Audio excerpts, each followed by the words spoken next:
Landlords are tenants. Watch this video. A tenant parked his Lexus RX 330 that's under a tank in his landlord's house. Then the tank crashed and destroyed the tenant's Lexus RX 350. Please, lawyers in the house, who is liable to repair this car? Who will repair this car? Now, the question is, who will be liable for this damage in the tenant's car?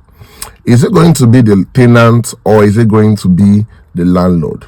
Now, it's very important you know something. That you see, in law, the fact that something like this happened does not automatically mean that the landlord will be liable.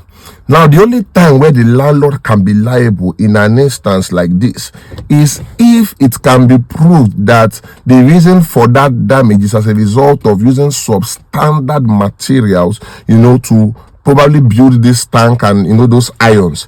If it was substandard materials that was used in building that, then the landlord will be liable. Secondly, it's also important if in the tenancy agreement, for instance, it was stated there clearly that cars are parked at owner's risk, and the tenant saw that and he went ahead to sign, the landlord cannot be liable. But don't forget that in law, there is an event called Act of God.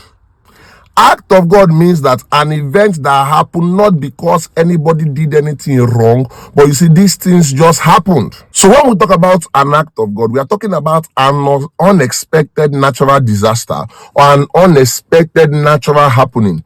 Probably if that damage was as a result of wind, maybe it was raining heavily and the winds were blowing, thunder strike, and that thing fell down and damaged that man's vehicle, the landlord cannot be held liable for that kind of damage. It has to be the tenant that will bear his cost. Why? Because that event was an act of God. So there are three scenarios here. The first one we have to look at is the materials that was used in building that. If those things were substandard materials and and that thing damaged that man's vehicle, we can connect that thing to the landlord and said it's an act of negligence, but you will have to prove it, because the court will not just give you damages or because you have stories. You have to prove that those materials were really substandard. You will have to prove your case, definitely.